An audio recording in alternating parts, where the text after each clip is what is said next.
જય શ્રી કૃષ્ણ।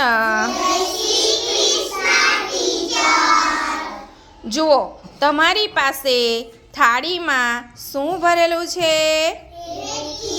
રેતી। Okay, very good.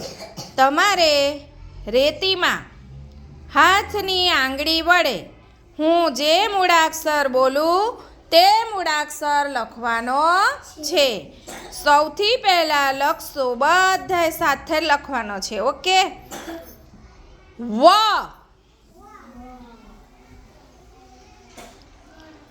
લખો બધા। Okay, very good. ઓકે, હવે લખો સ।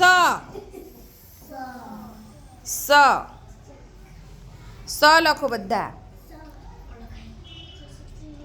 શાનીબેન સરખો દેખાય તેમ લખો।